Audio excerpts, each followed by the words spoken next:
เล่าเรื่องไอตามหมดในตั้งไอตุ๊กตาเมื่อก่อนมีปอกหนึ่งขึงไม้ยาวในวันที่หนึ่งมีตุ๊กตาอ่อนสองก็หนึ่งห้องว่าไอตามหมดก็หนึ่งห้องว่าไอตุ๊กตาเนโอขาสองก็ได้เหตุการณ์อยู่ซ้อมโปรเล่งเขาในเขาโปรเล่งเขาก็ใจการเขาแห้งหนาแลขาสองก็เป็นอันตุกขาติเตตอนตาไอตุ๊กตาซ้ำแขนข้างหนึ่งเหตุการณ์นำใดเลยใจการนำใดได้ใจแขนข้างเดียวก้อยในเขามีอยู่วันหนึ่งขาสองก็อุบกันว่าปอลิงฮานี่ใจกันแห้งหนาลุงฮาลูกเขาก็มีแขนอยู่ข้างเดียวก้อยในหม้อฮาจีคือละฮาป้อนั้นกำในไอตามหมดก็เคลื่อนรัดว่าฮาหลุลักไปก็โย่ป้อไหนไหนสิอยู่กำหนึ่งไอตามหมดก็ว่าฮาจีคือไปลาไหนถึงกลางขึ้นมาในก็ขาสองก็มาอุกกันแทงกำหนึ่งในเขากำในไอตามหมดก็โจเอาแต่ก็มันไอตุ๊กตานั่นสิเตรียมจังไปนั่นสิมากขึ้นเฮือสิติไปในเขากำเนเมื่อไปเก่ากำนั่นขาสองก็อันกันขี่เฮือสิพายกว่าพายมาเนื้อน้ำอยู่ที่นั่นติ๊กๆเลยก็เป็นไอตามหมดนั่นก็ตัวย่ำหันสังในยามกลางคืนก็อันเปลี่ยนไอตุ๊กตานั่นก็ย้อนมืออ่ำดีขาอ่ำดีแลพายเฮือก็อ่ำโป้ไหลแลมตัวย่ำหันเส้นตั้งที่ขาที่ไปนั่นค่ะกำในไอตุ๊กตานั่นก็ว่าพายแล่ห้าตีกว่าถึงแทงหมู่วานที่ห้าตีไปกว่านั่นพายไว้เลยฮะพายไว้เลยฮะขาโกอุกันอยู่จึงนั้นกล้วยกาขาพายจึงหือโกย้อนเปือว่าขาอ่ำหันเส้นตั้งเลยไข่ตีปันกาปันม้าอยู่ตีเหลียวตั้งขึ้นไหนคะจึงนั้นเสียตัวป้อถึงมึงเลี้ยงเสียงไก่ขันเสียขาสองก็กึดถามว่าไปปนเย้าในสิวันกันพายเฮือกว่ามาในน้ำอยู่นั่นที่เขากำนั่นพอเลี้ยงขาสองก็มาหันเอาลีสิถามว่าเฮ้ยไอ้บอดไอ้ตุ๊กตาคืออยู่ที่สังไอ้น้ำนั่นพายเข้ามาเนื้อผังเล่กำในไอ้ตุ๊กตานั่นก็ว่าโอ้ข้าพอเลี้ยงติดเข้ากว่าเย้าข้าในสีอุบไตก็มันว่าห้าอ่ำจางกว่าเย้าไตก็ก็ในห้าหลุดขึ้นพายเขาผังเย้าอยู่เจ้านั้นสิปอเลี้ยงเขาก็ผู้อยู่ว่าขาสองก็ในลักไปในสิก้อยกับปอเลี้ยงเขาก็ว่าขาสองก็ในตื่นไปอย่างไรในสิขึ้นห้องขามาขึ้นผังในเขาเฮ็ดอยู่เจ้านั้นที่สิไอห้อยขาจำหมดในก็ขึ้นมาตึงปางกันอุบกุมกันจนตาตีลักไปแทงในเขาฮาตีหือละฮะเพราะว่าอยู่จังไหนติ๊กเดี๋ยวเป็นที่คามันกว่าจังไหนติ๊กในอันเป็นโยก็ที่จังที่หือละแต่ก็ว่าถ้าก็เกิดมาเป็นก้นตุ๊กตานะนอจะให้หือตื้อไหนจึงนั่นเย้าแต่ก็ห้ามจังให้จึงหือแต่เหลียวในก้อยกาไอตุ๊กตาเต้อ่ำย้ำซุมลาละถึงมาย่างกำคำแทงในก็ขาโกเลยมาคบทบอุบกันสังกำหนึ่งสิจูเอาไอตุ๊กตานั่นมาขี่คอไอตาหมดสิขาโกลักไปแทงในขาโอโปเลี้ยงเขาตื่นมายามกลางเลยสิมาตัวน้ำโกอ่ำไรเตรียมไว้ในอุ่มสิโปเลี้ยงเขาก็หลัดว่าโอ้ไอสองโกในนักไปเป็ดก็โย่ไหนไอตุ๊กตาสองก็ไปออกข้าวตั้งกว่าติ๊กสิกว่าถึงเนื้อหมู่วันตีหนึ่งอันอ่ำปกจำอ่ำปอไก่ตีเนื้อหมู่วันตีขาดปลายมานั้นในเขาไอตุ๊กตาเต้ย้อนเมื่อตามันหันดีสิยินจงยินเซอสิหมกเต้ก้อนว่าไอเต้ก็ห้าไปมาโกไก่ตีเย้ามาถึงหมู่วันเที่ยงตีหนึ่งเย้าไอตามหมดก็ว่าให้มันเย้าแต่ก็ฮับป่นน้องทุกข้าเย้าในสิข้าก็จมซื้อไว้สิอุบปุ่มกันก่อนร้อยในข้าอยู่กำหนึ่งก้นหมู่วานนั่นก็จึงบุกมันสีมาลัดว่า ฮ้ยไอ้สงโก้เมื่อวานนี่มันมีเพนอ่ะมันมีเสือคือสงโก้เป็นตุ๊กตาตีไปจึงหือตีมาให้สังหาตีวันนั้นได้ มีอยู่กำหนึ่งเสือโกเพราะนั่นตึกกินโวอยู่เลยหันขาสองก็กำเดียวในเขาไอเสือโกว่าตั้งกินเก๋ามาเย้าในเสียไปขาอยู่ในคอโคนั่นกำนั่นไอตุ๊กตาก็ว่ามันมีเสือตีลงใน5 ตีคือละแต่ก็ในเสียขาตึงปังกันกว่ามาให้เจ้าเงินเขากำนั่นไอตาหมดก็ว่ามินเสียงเสือเย้าแลก็ถังว่าเสือไปเย้าแลก้อยกาว่าเสือซ้ำกินอิ่มเสียนอนหิมนั่นไอตาหมดก็กัดลูกกับกันเสียลูกหลังมันก็ถังว่าเสือนั่นเป็นโบในเสียก้อยกาว่าเสือนั่นก็ยันมันอิ่มหนาแลมันก็ครบต้งหนึ่งแลตื่นอยู่เสียตาก็กินเนื้อขาในเขากำในไอตาหมดนั่นก็กึดถังว่าเสือนั่นเป็นโบในสีห้องเอาเต็กโกมันใจเอาจึกมาปันสีเต็กโกมันก็ว่าเป็นเสือไอเต็กโกเมื่อที่เฮ็ดสังเต็กโกมันซ้ำว่า เกาตีตำคูหนังมันเสียใส่หนังมันกึดถังว่าเสือนั่นเป็นโบในแลเอาจึกนั่นใส่เค็มยำสีตำใส่เสือนั่นก็กูสีไปออกหมู่บ้านกาในเขาไอตามหมอท่านเต้ก็ถามว่าเสือนั่นเป็นบูจิกแลถ่อมเต็กก็มันลาดว่าเป็นเสือในสีห้องเอาสีห้องเต็กก็มันขี่เนื้อกูหมาสีตามหาเสือตัวนั่นอีกจิกในเขาเฮ็ดซึ่งนั่นสีขาก็ออกข้าตั้งกับจิก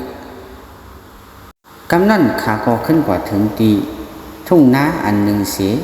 ขาก็อุกกันลงกว่าจิกแล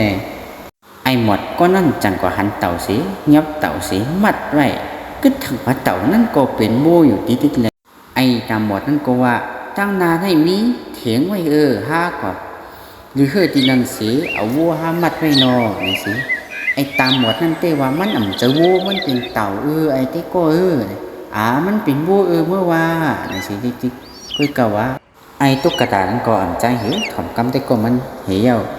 ไอ้ตามหมดนั่นก็ใจเอาไอ้ตุ๊กตายิบเอาเครื่องใจโคสอยตอนตาตีออกข้าวตั้งกว่าตั้งนาแทงเลยมีอยู่วันหนึ่งขาก็ได้มาเขียวในป่าอ่อนทีนึงอยู่กำหนึ่งมุเสือซ้ำหันขากำในไอ้ตุ๊กตานั่นก็บอกว่าเฮ็ดสังหลายเต็กก็กะอยู่เฮ็ดสังเหนือต้นไม้นั่นกันนั่นมุเสือก็ว่าเขามาเอาพึ่งคือสงโก้ดีกว่าเลยล่ะตรงตักกันสิมาเลยหาเอาพึ่งจอมกันนี่สิฟังเอาไอ้ตุ๊กตาขาสองก้อก้อยกาไอ้ตุ๊กตาขาสองก้อจังคืนเลยมูเซอร์นั่นจังเอาน้ำพึ่งใส่ในหมกสีย้อนปันเนี่ยก็ไอ้ตุ๊กตาขาเอากว่าเย้าในเขาขาก็ไปตั้งมาติ๊กสีไปกว่าตั้งนาติ๊กสีกว่าลือเฮือไว้ที่ต้นหมักอุ่นนั่นสีอุกกลุ่มกันอยู่ในเขากำนั่นไอ้ตามหมดก็ว่าเป็นน้ำพึ่งห้าในให้หังตั้มมีน้ำพึ่งล่ะมีแต่ตัวพึ่งก้วยขาก็ยางมือเสือเหรียญเสียเอาพึ่งจีขาหลายก้วยในเขากำนั่นขาก็ไปกับติ๊กแลกะหันต้นไม่ใหญ่ทีนึงขาก็เลยนั่งดูคือเสียตีมากินก้วยพึ่งในเสียคือกันน้ำพึ่งนั้นมีแต่ตัวพึ่งก้วยในห้างยาเหรียญเย้าแต่ก็มีน้ำพึ่งลงในก้อยขาไอตำหวนงำทองเปิดตัวอยู่ติ๊กแหล่ขาสงโกงยาพึ่งจีอยู่ติ๊กในเขาไอตำหมดก็ว่ามีสังแต่ก็ห้าหมดไม่กว่าติ๊กมันจะมีน้ำพึ่งอยู่ว่าเพราะว่าพึ่งอันไหนอันไปนี่สิก้อยกาไอตำหมดก็ลาดสั่งถูกสิกันนั่นน้ำพึ่งก็มีมาเต้ในเขาเหมือนหือหลายแต่ก็ห้าวายอยู่แลน้ำพึ่งในมันมีเพราะพึ่งอันไปนี่สิไอตุ๊กตานั่นก็เลยยุ่งย้ำความแต่ก็มันเสียขาสองโกโกอันกันกินข้าวกับน้ำพึ่งให้เขาขาก็อุกุมกันอยู่จังนั้นเสียว่าไอ้มุซื้อนั่นมาฮัดเหรียญกินเขาหาดีกับคามันไหนเสียไอ้ตามหมดนั่นวนดองดีมากำเดียวก้อยกว่าไอ้ตุ๊กตากลมใจเลยกะจอมตีเกี้ยนตัวว่ามันไปอะไรแขนมันก็ต้มอะไรตาภายนั้นในขาก็ขึ้นไปกว่าจุตีขาม้าเมื่อไก่มันยามุซื้อนั่นเสีย ไอ้นั่นก็ห้ามมาถึงเอาฮะที่อยู่คามันมูเซอร์นั่นต้องอยู่เวลาไอ้ตุ๊กตาก็ว่ามันนำใจมูเซอร์แต่ก็เป็นนกเป็นนกเป็นมุงไหนสิข้าสองก็ขึ้นอ่อน10ข้าวตั้งกว่าแทงว่นตาดีกว่าเฮ็ดตีไอ้มูเซอร์ตีปันพึ่งขามานั่นอยู่ติ๊กๆในเขาอยู่กำหนึ่งขาก็ออกข้าวตั้งนั่นที่เสียมายามึงหัวคำอยู่มึงมีก้อยกว่ามึงหัวคำนั้นมียักษ์ไข่หลงอยู่ไว้เลยหนวกคำก็เพราะอะไรเอามีนางนั้นสีกว่ากันเป็นตั้งกินยักษ์แปะในเขาเพราะเจ้าหนูหูเอากวนกาปันยักกินไหนยักษ์ก็ตีมากินตั้งพ้องเมืองเขาว่าเจอนางเขาว่าตั้งหัวคำเจอในเขาคุณหัวคำก็เลยตัดสินใจสิเอามีนางมันกว่าอาบตียักษ์ในเขานางหัวคำก็กว่าถึงตียักษ์อยู่นั่นสิก็กวายยักษ์ซ้ำอะไรอยู่ในหัวคำมันไว้แหล่ไอ้ตุ๊กตาขาซ้ำหูขึ้นกว่าหาก็ถามว่าเป็นซุ่มเถียงนาในเขากำนั่นไอ้ตาหมดก็ว่าถึงข้าวยาม5ติเลยหรือเฮยเย้าได้ก็ในสิกำนั่นนั่งหัวคำก็เลยถามกล่าวว่าคือสองก็ลูกตั้งไหนมาให้สั่งหนาตีในเป็นตีอยู่ยักษ์ยักษ์ตีมากินเกาคือสองก็มาให้สั่งลาในสิลัดว่าจังไหนนางยักษ์แจ้มิเจโกเหเช่นตัวว่าคำจุนอาศักสีปนตาวันมึงตีอยู่รัดนั่นในเขาไอตามบอดขานั่นก็รัดกับว่าฮากูสังโลฮาเป็นคนตุ๊กตาเยาโกตามบอดมาตั้งแต่เกิดในสีฮามิเจตีโกเหอีสังฮาตายก็ตายพวกเดียวกุ้ยเอาหน้าหัวคำนั่นเก้อกว่ากำเดียวสิว่าโอ้ข้าสองก็ในฮัดหันหรือเกาก่อนรู้ในสีคือต้องแหมยักษ์ในป้อนั้นในสิไอ้นั่นว่าแหมในนางหัวคำก็ไล่เอาเขานำตั้งกินสิใจเจอนางเขาเอาเขานำตั้งกินมาปั่นขาสองก็ได้ตั้งหลักมันแหลมในเขาขาก็เลยกินอิ่มกินเต็มเส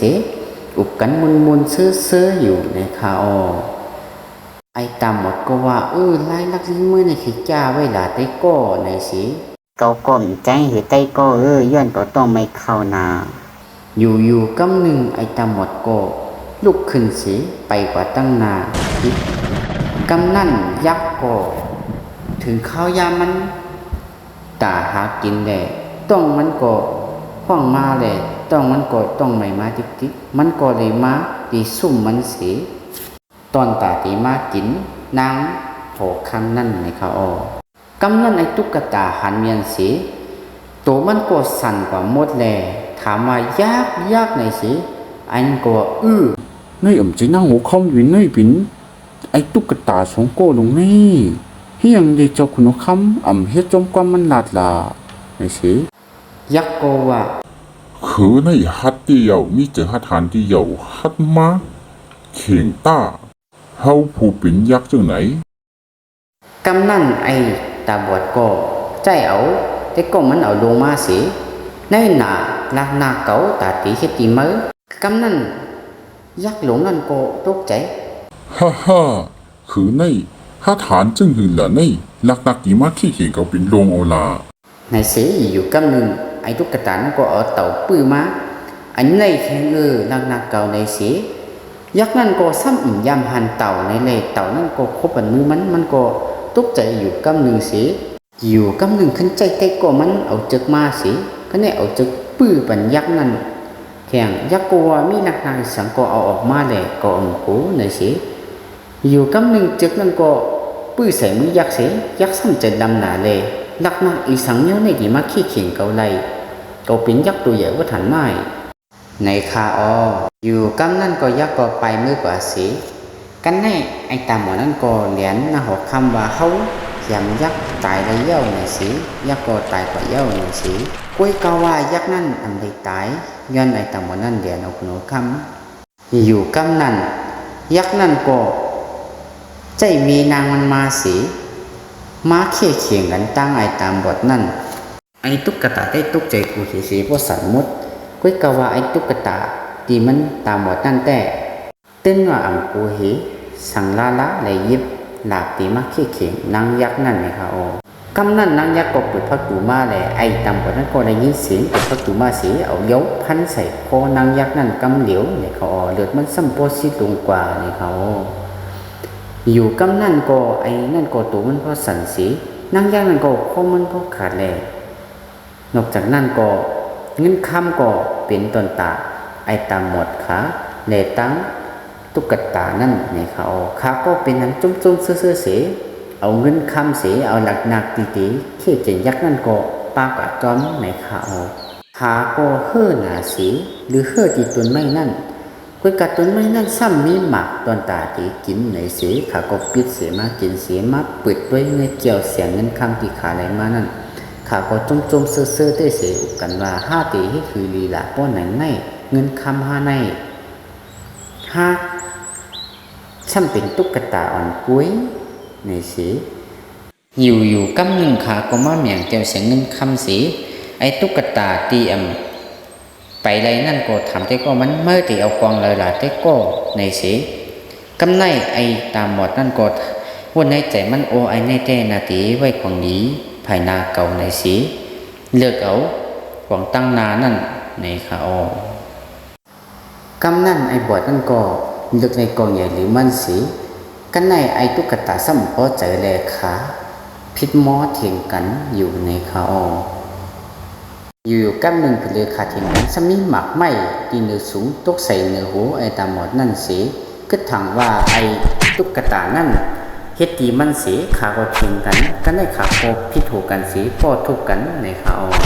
กำหนึ่งไอ้ตุ๊กตานั่นก็ยื่นได้สีทุกสีทุกแต่ก็มันซ้ำขึ้นถามว่า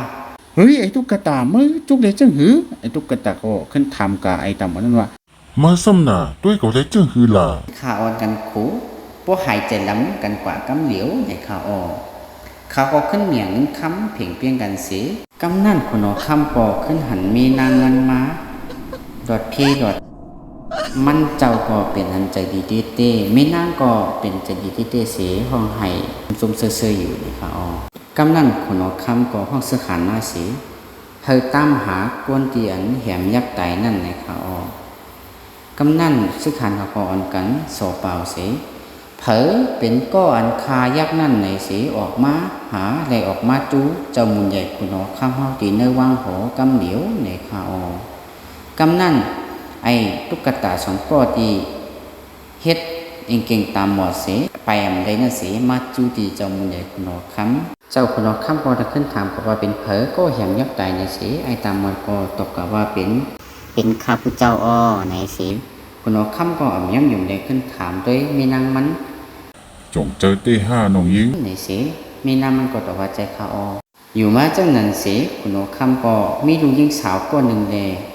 ขึ้นเอาลูกยิงสาวมันนัง